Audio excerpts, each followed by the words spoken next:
गोरा और बादल मेवाड़ के राजकवि नरेंद्र मिश्र की कविता है। ये कविता दो वीरों गोरा और बादल की कहानी है।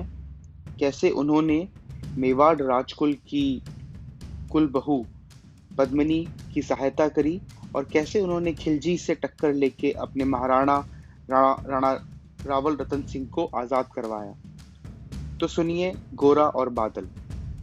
दोहराता हूँ सुनो रक्त से लिखी हुई कुर्बानी, जिसके कारण मिट्टी भी चंदन है राजस्थानी। रावल रतन सिंह को छल से कैद किया खिलजी ने, काल गई मित्रों से मिलकर दाग किया खिलजी ने। खिलजी का चित्तौड़ दुर्ग में एक संदेशा आया, जिसको सुनकर शक्ति शौर्य पर फिर अंधियारा छाया। 10 दिन के भीतर ना पद्मनी का डोला यदि आया, यदि ना रूप की रानी को तुमने दिल्ली पहुंचाया, तो फिर राणा रतन सिंह का शीश कटा पाओगे। शाही शर्त न मानी तो पीछे पछताओगे। दारुण संवाद लहर गया दौड़ गया रण भर में, ये बिजली की तरह छितर सा फैल गया अंबर में। महारानी हिल गई, शक्ति का सिंहासन डोला था सतीव मजबूर जुल्मी विजय स्वर में बोला था। रुष्ट हुए बैठे थे सेनापति गोरा रणधीर, जिनसे रण में भय खाती थी खिलजी की शमशीर। अन्य अनेकों मेवाड़ी योद्धा रण छोड़ गए थे, रतन सिंह की संध नीति से नाता तोड़ गए थे। पर रानी ने प्रथम वीर गोरा को खोज निकाला, वन वन भटक रहा था मन में तिरस्कार की ज्वाला। गोरा से पद्मनी ने खिलजी का पैगाम सुनाया, मगर वीरता का अपमानित ज्वार नहीं मिट पाया। बोला मैं तो बहुत तुक्ष हूँ, राजनीति क्या जानूं, निर्वासित हूँ, राजमुकुट की हट कैसे पहचानूं। बोली पद्मनी समय नहीं है वीर क्रोध करने का, अगर धरा की आन मिट गई घाव नहीं भरने का। दिल्ली गई पद्मनी तो पीछे पछताओगे, जीते जी राजपूती कुल को दाग लगा जाओगे। राणा ने जो कहा किया वो माफ करो सेनानी, यह कहकर गोरा के कदमों पर झुकी पद्मनी रानी। ये क्या करती हो गोरा पीछे हट बोला, और राजपूती गरिमा का फिर धधक उठा था शोला। महारानी हो तुम, सिसोदिया कुल की जगदम्बा हो, प्राण प्रतिष्ठा एक लंकी ज्योति अग्निगंधा हो। जब तक गोरा के कंधे पे दुर्जय शीश रहेगा, महाकाल से भी राणा का मस्तक नहीं कटेगा।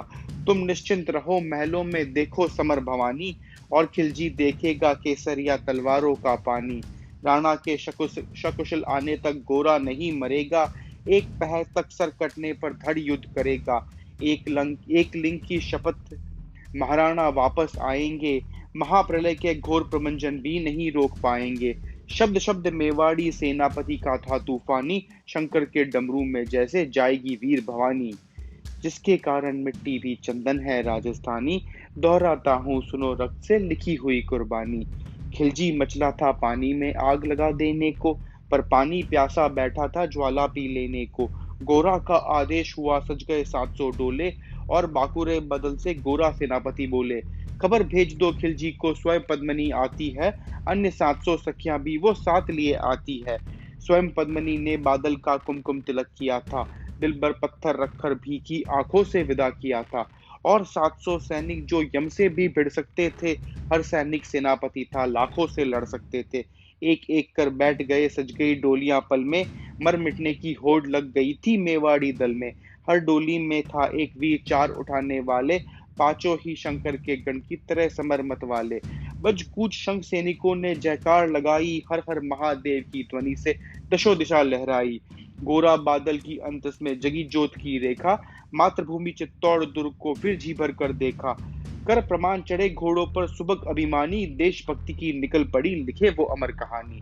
जिसके कारण मिट्टी भी चंदन है राजस्थानी, दोहराता हूँ सुनो रक्त से लिखी हुई कुर्बानी। जा पहुंचे डोलियां एक दिन खिलजी की सरहद में, उधर दूत भी जा पहुंचा खिलजी के रंग महल में। बोला शहंशाह पद्मनी मलिका बनने आई हैं, रानी अपने साथ हुस्न की कलियां भी लाई हैं। एक मगर फरियाद उसकी फकत पूरी करवा दो, राणा रतन सिंह से उसे एक बार मिलवा दो। खिलजी उछल पड़ा, कहा फौरन ये हुक्म दिया था, बड़े शौक से मिलने का शाही फरमान दिया था। वह शाही फरमान दूत ने गौरा तक पहुंचाया, गोरा झूम उठे छन बादल को पास बुलाया। बोले बेटा वक्त आ गया है अब काट मरने का, मातृभूमि मेवाड़ धरा का दूध सफल करने का। ये लोहार पद्मनी भेष में बंदी रह जाएगा, केवल 10 डोलियां लिए गोरा पीछे ढाएगा। ये बंधन काटा ये बंधन काटेगा, हम राणा को मुक्त करेंगे। घुड़सवार उधर आगे की भीड़ तैर करेंगे। जैसे ही राणा आए सब आंधी बन जाएं और उन्हें चित्तौड़ दुर्ग पर वह सकुशल पहुंचाए।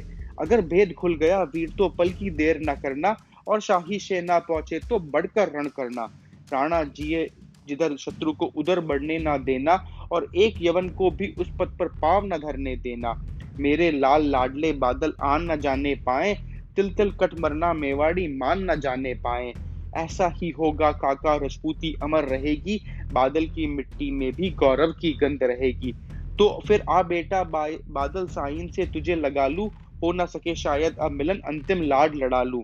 यह कहकर बाहों में भरकर बादल को गले लगाया, धरती कांप गई अंबर का अंतस मन भराया।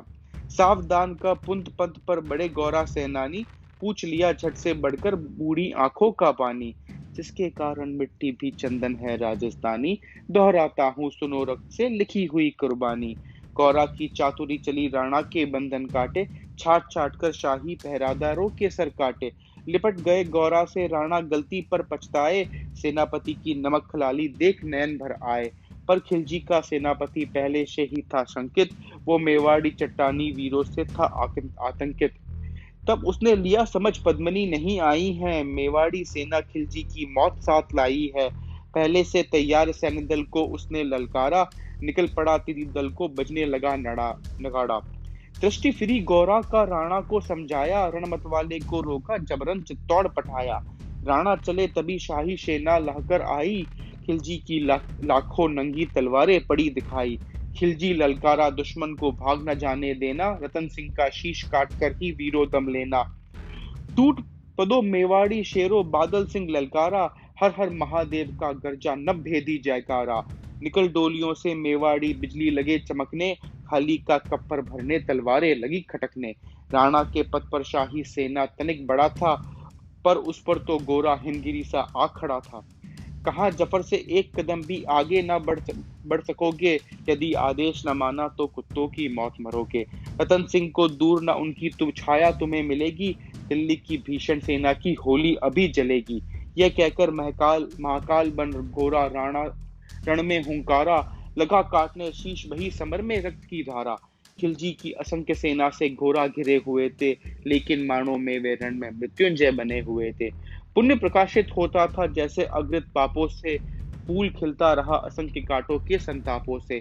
वो मेवाड़ी शेर अकेला लाखों से लड़ता था, बड़ा जिस तरफ उधर वीर ही विजय मंत्र बढ़ता था। इस भीषण रण से दहली थी दिल्ली की दीवारें, गोरा से टकराकर टूट रही थी खिलजी की तलवारें।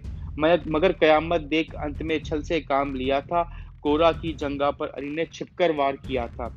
वहीं गिरे वीर व गोरा जफर सामने आया, शीश उतार दिया धोखा देकर मन में हर्षाया। मगर वारे मेवाड़ी गोरा का धड़ भी दौड़ा, किया जफर पर वार की जैसे सर पर गिरा हथौड़ा। एक बार में ही शाही सेनापति चीर दिया था, जफर मोहम्मद को केवल धड़ ने निर्जीव किया था। जूं ही जफर कटा शाही सेना का साहस लर्जा, काका की धड़ लख बादल सिंह महारुद्र सा गर्जा। अरे कायरो नीच बांगड़ो छल में रण करते हो, किस बूते पर जवान मर्द बनने का दम भरते हो। यह कर बादल उस क्षण बिजली बनकर के टूटा था, मनोधरती पर अंबर से अग्नि शिरा फूटा था। ज्वालामुखी फहत हो जैसे दरिया हो तूफानी, सदियों दोहराएंगी बादल की रण रण कहानी। अरी का भाला लगा पेट में आते निकल पड़ी थी, जख्मी बादलों पर लाखों तलवारें खिंची पड़ी थी। कसकर बांध लिया आंतों को केसर या पगड़ी से, रणचक्र डिगा ना वो पलंकर सम्मुख मृत्यु खड़ी सी। अब बादल तूफान बन गया शक्ति बनी फौलादी, मानो खप्पर लेकर रण में लड़ती हो आजादी। उधर वीर वीर गौरा का धर आदाल काट रहा था, और इधर बादल लाशों से भूदल पात लहा रहा था। आगे पीछे दाएं बाएं जानकर लड़ी लड़ाई, उस दिन समर भूमि में लाखों बादल पड़े दिखाई। मगर हुआ परिणाम वही के जो होना था, उनको तो कण कण अरियों के सोना दाने धोना था। अपने सीमा में बादल सकुशल पहुंच गए थे, गारो बादल तिलगल कर रण में खेत गए थे। एक एक कर मिटे सभी मेवाड़ी वीर सिपाही, रतन सिंह पर लेकिन रंचक आँच न आने पाई। गोरा बादल के शव पर भारत माता रोई थी, उसने अपनी दो प्यारी ज्वलंत मणियां खोई थी। धन्य धरा मेवाड़, धन्य गोरा बादल अभिमानी, जिनके बल से रहा पद्मिनी का सतव्य अभिमानी, जिसके कारण मिट्टी भी चंदन है राजस्थानी, दोहराता हूँ सुनो रक्त से लिखी हुई कुर्बानी।